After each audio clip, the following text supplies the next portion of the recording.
Hello everybody, today we'll be reading When Marian Sang by Pam Muñoz Ryan and illustrated by Brian Selznick. And this book won a Robert F. Siebert Honor Book Award, which gives it this shiny medal. Marian Anderson was a famous singer during the 1940s. There's Mr. Stitts. He's working on something important. When Marian Sang.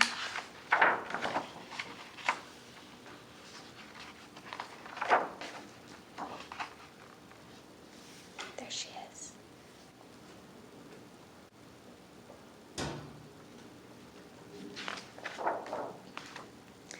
It was her range of notes that caused all the commotion. With one breath, she sounded like rain, sprinkling high notes in the morning sun. And with the next, she was thunder, resounding deep in the dark sky. When Marian Sang, the true recital of Marian Anderson, the voice of a century. No one was surprised when Marian loved to sing. After all, she listened to her father singing in the morning as he dressed. Mother often hummed when she worked in the kitchen. Sometimes Marian and her little sisters, Ethel May and Elise, sang songs all afternoon. Let us break bread together on our knees. Let us break bread together on our knees. When I fall to my knees, with my face to the rising sun, oh Lord, have mercy on me. However, her voice was distinct, strong and velvety, able to climb more than 24 notes. Everyone wanted to hear Marian sing. Alexander Robinson, the church choir director at the Union Baptist Church in South Philadelphia, wanted to hear Marian sing even though she was not quite 8 years old. Are you 8? Any of you 8 out there? Yeah, she wasn't even your age yet. So her choir director wanted to hear her sing even though she was not quite 8 years old, and sometimes she sang too loud. He asked her to perform a duet with her friend Viola Johnson. As Viola sang the high part and Marian sang the low, their harmony blended like a silk braid. Dear to the heart of the shepherd, dear are the sheep of his fold. Dear is the love that he gives them, dearer than silver or gold. Church folks started whispering and followed with out-and-out talking about Marian's remarkable gift. Neighboring churches heard the news and invited Marian to perform. One advertisement said, "Come and hear the baby contralto, 10 years old." And the people came. A contralto is a woman, or in this case a girl, who has a very low voice. So I am not a contralto. She would be singing these songs lower than I am right now. When Marian sang, it was often with her eyes closed, as if finding the music within. Audiences heard not only words, but feelings too. Spirited worship, tender affection, and nothing short of joy. She was chosen for the celebrated People's Chorus, 100 voices from the all-black church choirs in Philadelphia. She was one of the youngest members, and she was so young she had to stand on a chair so those in the back could see the pride of South Philadelphia. Her father was proud too, but protective. He didn't want anyone taking advantage of his child. Father's love made Marian feel important. When he died after an injury at the Reading Terminal where he sold ice, tragedy filled Marian's heart and sometimes her songs. Were you there when they laid him in the tomb? Were you there when they laid him in the tomb? Oh, sometimes It causes me to tremble, tremble, tremble. Were you there when they laid him in the tomb? Mother was happy for Marian's success, but reminded her that no matter what she studied, to take a little extra time and do it well. Marian didn't need extra encouragement when it came to singing. She practiced her part of each song and often learned all the other parts too. For her, music was serious business, and more than anything, she hoped to someday go to music school. Church members promised tuition for our Marian if she was accepted. Since Father's death, Marian worked at odd jobs and sang in concert programs in order to help support her family. It wasn't until 1915, when Marian was 18 years old, that she finally went to a music school and patiently waited in line for an application. But the girl behind the counter helped everyone except for Marian. Was she invisible? Finally, the girl said, "We don't take colored." Her voice sounded like a steel door clanking shut.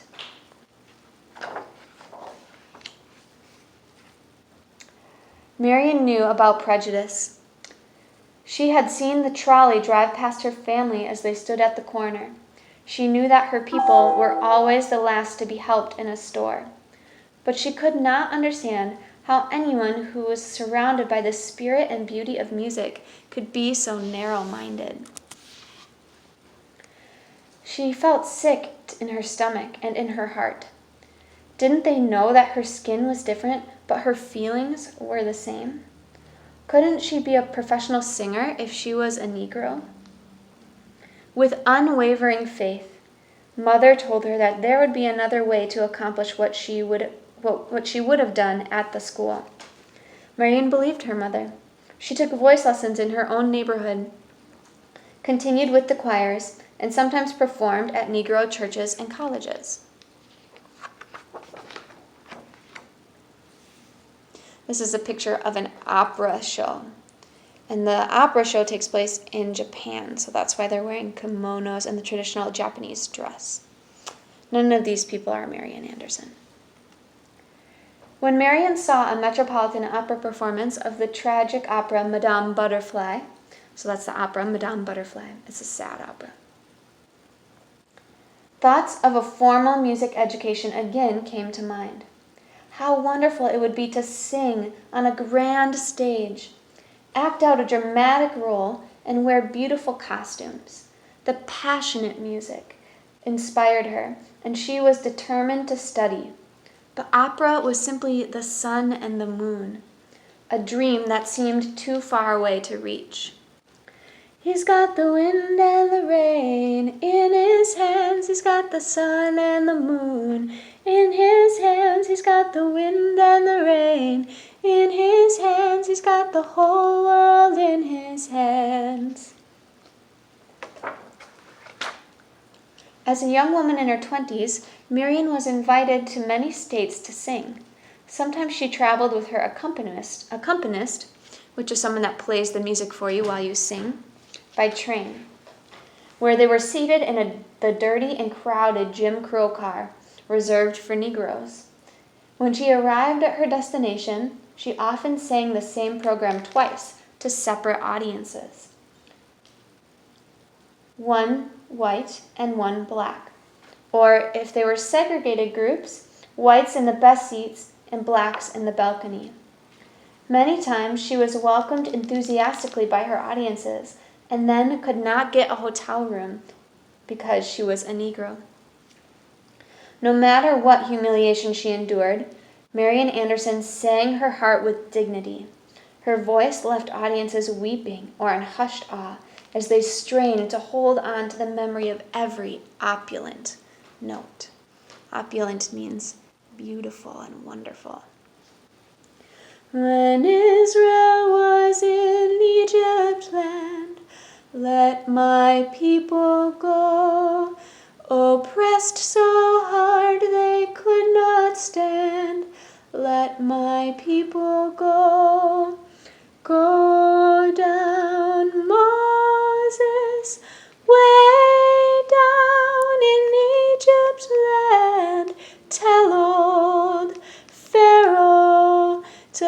let my people go. Marian still wanted to advance her singing with master teachers.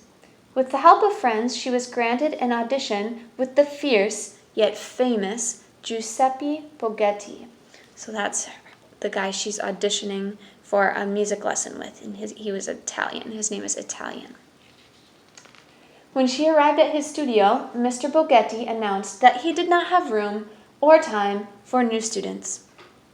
Too afraid to even look at him, Marian took a deep breath.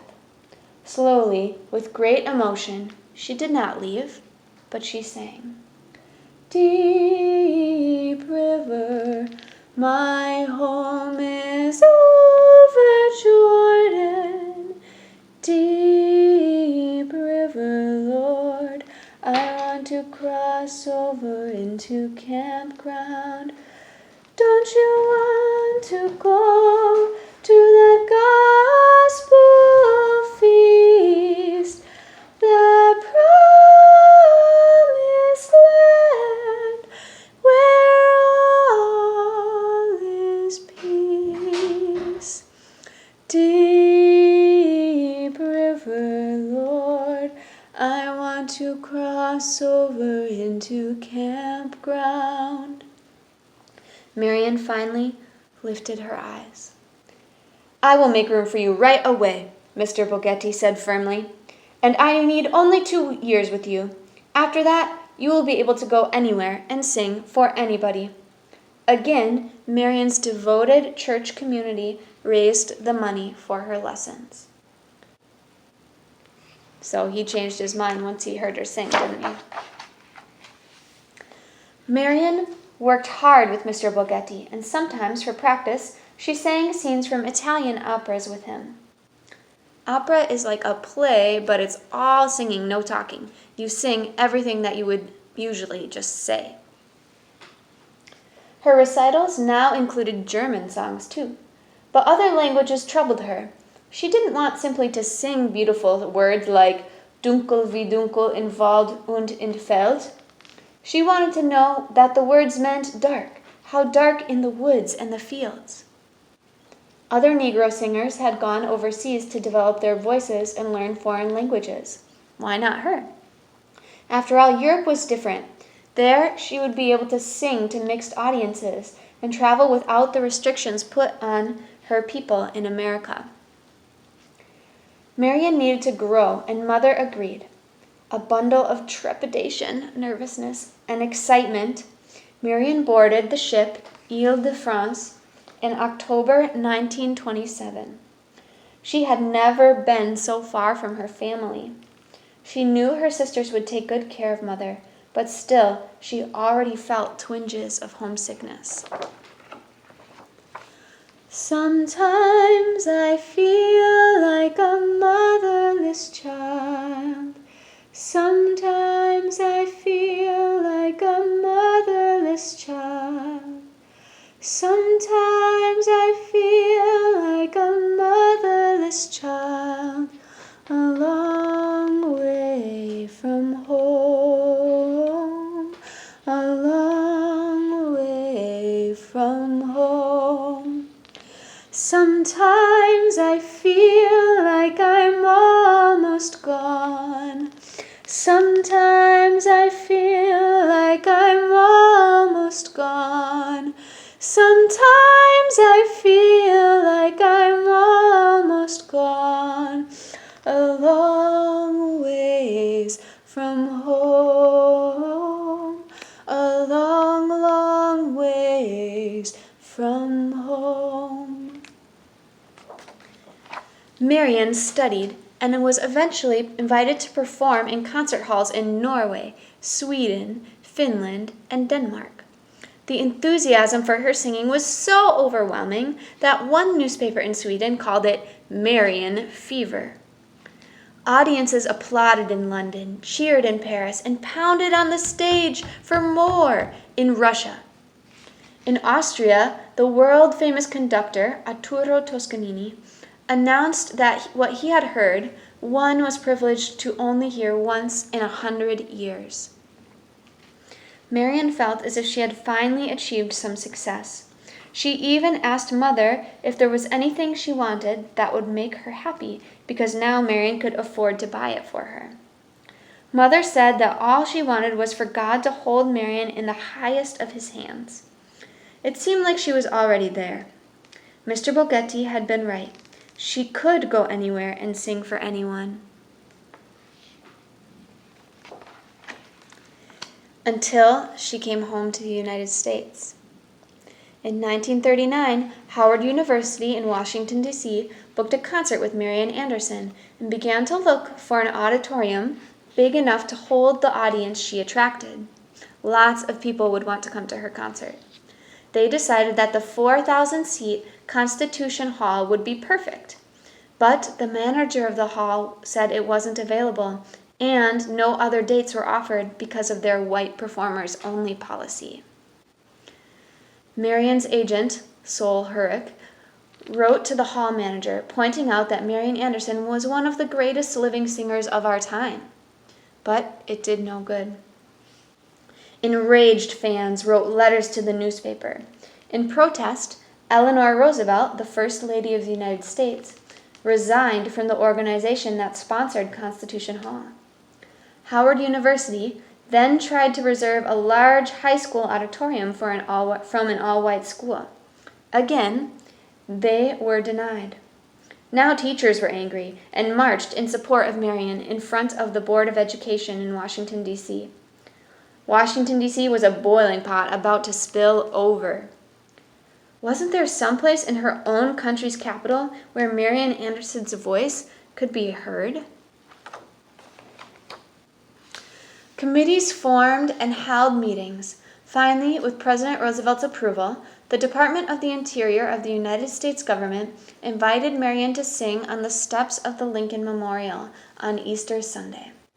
Her country was offering her a momentous invitation. But she had concerns. Would people protest? Was it dangerous? Would anyone come? Examining her heart, Marian realized that although she was a singer first and foremost, she also had become a symbol to her people, and she wanted to make it easier for those who would follow her. She said yes.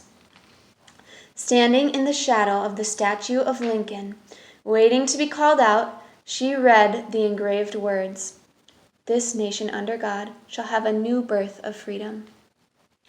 Marian looked out on a river of 75,000 people.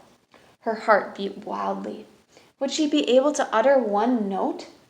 She took a deep breath and felt the power of the audience surge towards her. Marian's sisters were there, and Mother too. Marian stood straight and tall.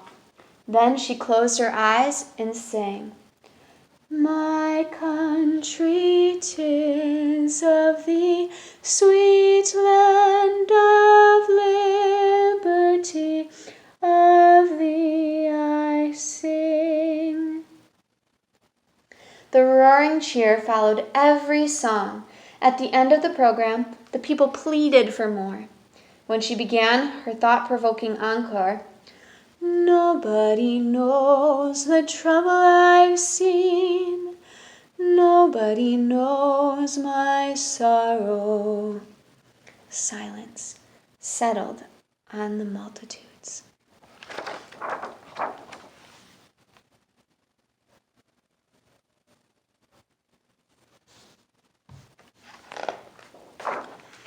For almost 16 years after the Lincoln Memorial performance, Marian sang for kings and queens, presidents and prime ministers, famous composers and conductors. She received medals, awards, and honorary degrees for her magnificent voice. But there was still one place Marian had not sung. When she was finally invited, a dream came true. Do you remember what she was dreaming of singing? Marian wondered how people would react. No Negro singer had ever done such a thing. She would be the first.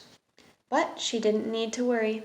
After she signed the contract, someone said, "Welcome home." The opening night excitement charged the air. As Marian waited in the wings, the orchestra began. Her stomach fluttered. She walked onto the grand stage. Trembling, she straightened her costume and waited for the pounding music she knew to be her cue. Tonight was her debut with the Metropolitan Opera. At long last she had reached the sun and the moon. The curtains parted, and Marian sang.